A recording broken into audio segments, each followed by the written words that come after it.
Mperehehe ko mbona byinshi hari imahanga ko hadutwara kandi hajyana n'umuco wacu ubumwe bwacu bakabucudurira birakwiye koko bavandi.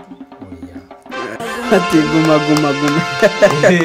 abandi bati ariko ubundi guma iyo nikubise ku rugamba nawe bakanibinyita umuheto wanjye niruvuza ndoro mpawe ikaze ngo nkore ikobe nkure mukenge nkuzubukaka nkoreho nkande harya hajyana nongere mbibutse ko gakondo ariyo nkomoko y'abanyarwanda. ahubwo rero ngo yahindukaga umuserebanya.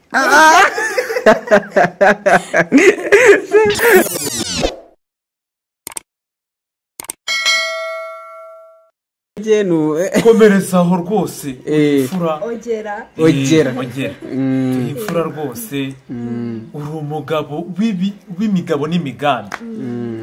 nuko rero mu kinyarwanda uzasanga abantu bivuga uzasanga umwe yungikanya amata ahubwo rero naho tiguma ntizimbe mu magambo reka nakire mushiki wacu umwari wacu nyampinga wacu nawe seruka bya gifura dore ko tutabaheje nabo baseruka bya kinyarwanda kandi gihuje inema. murakoze cyane. urakoze wamfura we. Imana iguha umugisha cyane nyagasana kugasanire. nanjye nk'ibisanzwe ndi nyampinga udasahinda umwari utamwaye umwaza umwanda. nkunda kugenderera gakondo mu muco hose ndahagenda ngacoca ibicantege byose nkagegena nkagera ku ntego. ndi umukunde mukunda kumva ukunda inganzo ubusanzwe banyita mugenzi w'inganzo. nanjye nishimiye ubutumire bwanyu naje hano kuri iri huza abantu kugira ngo tubashe kuganira. turatarama ni mu nkundira nimusenga turasenga turatarama agati gaturike rwose cyane nimuganira turaganira. murakoze mukomeze kugira ibihe byiza. mbanje kubashimira n'ikinyarwanda cyengetse siko babivuga. ni umusizi cyane yatubwira nimba ari ikinyarwanda cyengetse nanjye kuvuga ngo ni ikinyarwanda gitomoye ikinyarwanda cyengetse cyuje amagambo akomeye. cyuje amagambo akomeye. ikinyarwanda iki kinyarwanda weho uri kukibona gute? ubundi mu ndimi zombi bagira ururimi rwa giseseka. rwa giseseka? yego ururimi rwa giseseka ni ururimi uvuga n'umwana uvutse uri kwiga kuvuga ngo dadadada mama akabyumva. ariko hari ururimi twita ururimi gakondo ururimi rw'umwimerere cyangwa se ikinyarwanda kinanga. ikinyarwanda kinanga ubwo badukurikiye muri komenti babyumva bati ikinyarwanda kinanga ni ikinyarwanda kimeze gute? ndabyumva ari abakuru baturusha ikinyarwanda dutera ikirenge mu cyabo byanze bikunze ari uburyo bari bwabyumve batubwire mu bitekerezo byabo ikinyarwanda kinanga. ariko hagati aho yarabisobanura tuvuga ati hari ikinyarwanda cya giseseka icyo ngicyo nicyo uvuga n'umwana akabyumva. tuganira bisanzwe hagati aho ngaho ubwo njye naba mvuga ikihe kinyarwanda nanjye ndaje n'abadukurikiye bahite bavuga ati se weho uvuga ikihe kinyarwanda? hari ikinyarwanda cya giseseka ikindi kinyarwanda ni ikinyarwanda cyengetse kinanga cyengetse gakondo cy'abakuru mu yandi magambo cy'abakuru. tukiri aho ngaho ikinyarwanda icyo cya giseseko turakivuga ikindi nacyo turakivuga byose nitwe tugira gute gusa hagati aho buriya mu kinyarwanda nubwo twese tubikoresha ariko mu rubyiruko turacyifitemo akajagari ko kumva ko ururimi rwacu rugomba kuba ururimi gakondo. niyo mpamvu turi hano kuri iri hoza amashusho n'amajwi. niyo mpamvu turi hano kugira ngo urubyiruko rugenzi rwacu rugira icyo rutwigiraho kabisa rwose. rugira icyo rutwigiraho. reka ngumye mushoze aseruke nk'uwabitojwe. yego nari nkivuga kandi nanone muri icyo kinyarwanda kinanga nababwiraga niho dusangamo bya bisigo nyarwanda dusangamo amahamba, Mm. dusangamo ibihozo ndetse tukanasangamo inshoberamahanga n'imigani migufi. Buriya imigani migufi iradufasha cyane, itwungura ubwenge, ituma dutanga ubutumwa burambuye kandi mu buryo bwa bugufi, bidasabye ko uca rwankerera mu cyamu uvuga inkuru yose. Iyo uvuze umugani mugufi, amakuru uba utanze n'icyo uba ushatse kumvikanisha ku muntu w'umunyarwanda koko arabyumva. Nshobora kukubwira ngo ngucire umugani, ni umugenurano, ni umuremure, ariko ndabiretse kuko ntawe uca umugani ku manywa. ariko ibyo yabaga ari ibya kera. imigani y'imigenurano n'ubu iracyakora, nk'iyo ku bupfura, imigani y'ubugenurano iracyakora. ariko hagati aho iyo umuntu yacaga umugani ishinjagira ishira nuko hagati aho iyo umuntu yacaga ubundi umugani ku manywa yabaga iki? Ko abantu baba bavuga ngo guca umugani ku manywa ngo byatezaga ikibazo. Ari icyo mwabuze cyangwa bari iby'iki gihe bari amakuru afiteho make. Ngiyo umuntu yacaga umugani ku manywa, baratubwira muri paje y'ibitekerezo ngo yahindukaga umuserebanya. Ni ikintu kizira, ariko ikintu kirazira. Uyu munsi dufite uburyo tuvuga ibintu ati ukahita urenzaho ngo kirize yakuye kirazira. Ntabwo turi aba kera cyane, ariko nanone turi n'abavuba mu kinyarwanda. Ariko buriya hari impamvu yari kirazira, kandi yari kirazira ihamye. mwunganiyeho ibya hafi, nanjye nk'iyindi nkuru naba mbifiteho cyangwa igitekerezo. Ubundi impamvu abantu batacaga imigani ku manywa bwari uburyo bw'umuryango, aho abanyarwanda bashakaga guteza imbere umurimo, noneho mu gihe cya nijoro bugorobye cyangwa se mu gicuku akaba ariho baca imigani kugira ngo batarame babashe gukora inkera nyarwanda. Noneho mu gihe cy'amanywa babaga bari mu gihe cy'imirimo, niyo mpamvu rero bavugaga ko nta uca umugani ku manywa.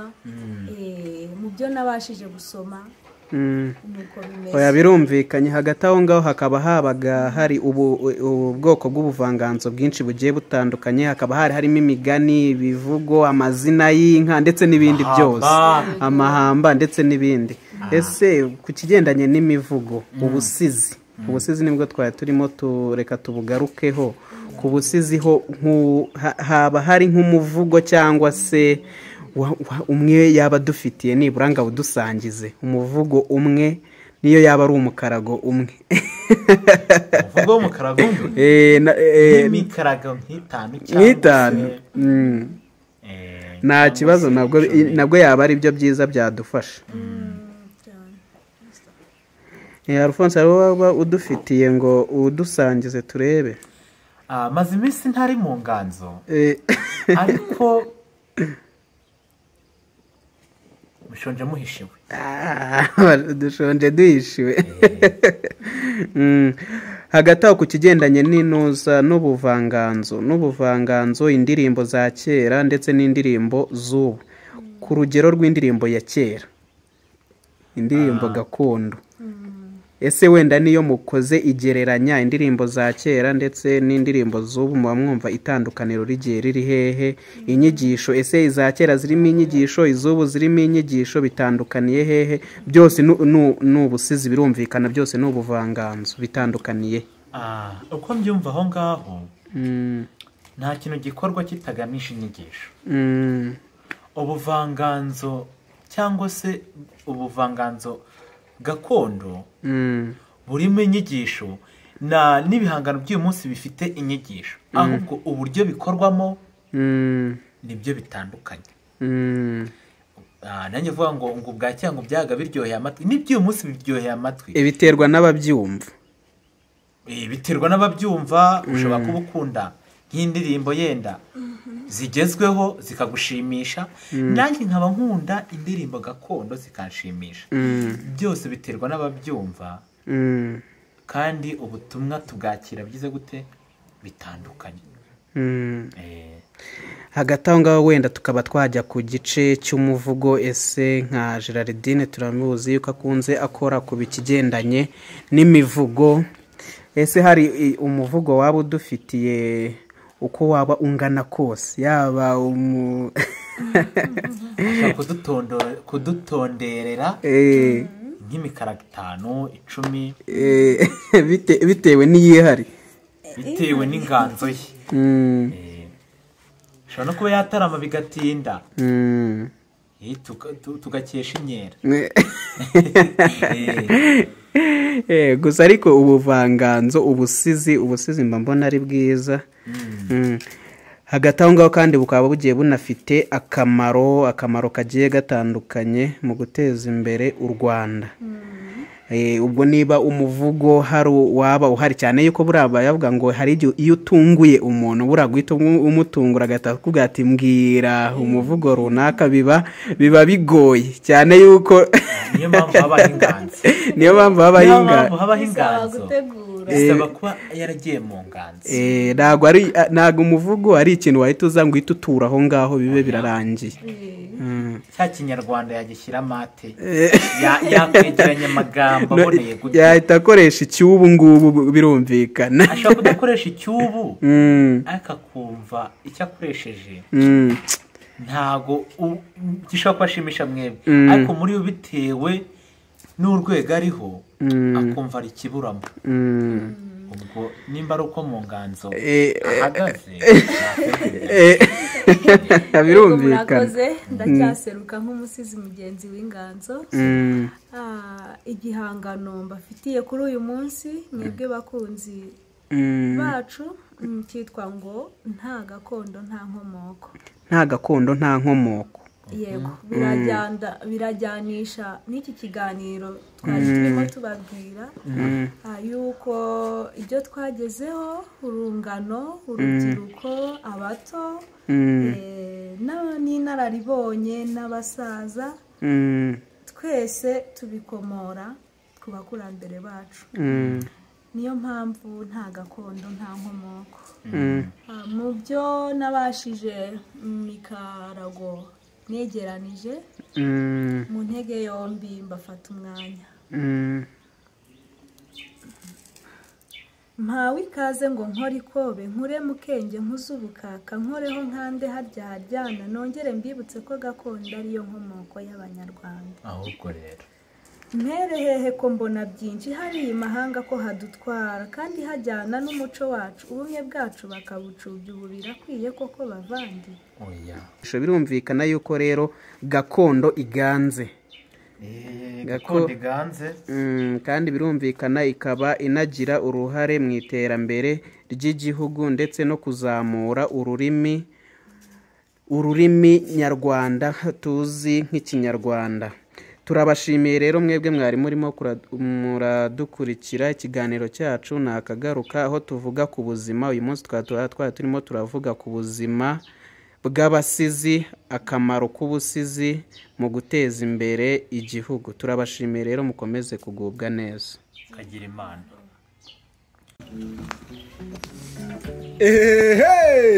Tandukana n'ikibazo cy'inzara n'inyota kuko Diogene Shop yaje ari igisubizo. Muri Diogene Shop tubafitiye gaze z'ubwoko bwose, jibu, hashi, meru, espe n'izindi, umuceri, kawunga, imboga z'amoko yose, amafu y'amoko yose, ibirayi urya ugatemba itoto, ibishyimbo byo urabirya ugashisha wumva. Ngiri ibanga ryo kubaho neza rero. Ntitwakibagirwa kandi amagi meza atetse n'adatetse.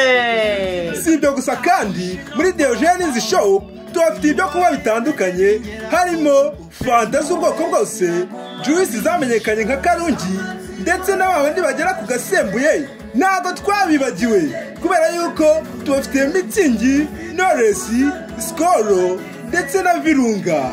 Akarusho kandi tubafitiye n'aya mazi meza cyane ya jibu. kandi ibi byose igiciro ni nk'ubuntu mba nkuroga. Umwihariko kandi ni uko kwa Diogenes Shop ibyo uhashye byose tubikugereza iwawe ku buntu. Banyeshuri, bayobozi, babyeyi, banyonzi, bamotari, namwe rubyiruko, muhawe ikaze muri Diogenes Shop. mwadusanga muri santere ya videwo iburyo bw'umuhanda uturuka muri kaminuza werekeza aho abamotari baparika hepfo gato y'umunara. ni amayobera arimo kandi kuko ukihagera uhabona gaze nyinshi z'ubwoko bwose. ku bindi bisobanuro mwaduhamagara cyangwa mukatwandikira kuri telefoni igendanwa ariyo 072 78 39 169. ndayisubiramo ni 072 78 39 169. Yes! Diogenes Shop, ibanga ry'ubuzima bwiza. Wow!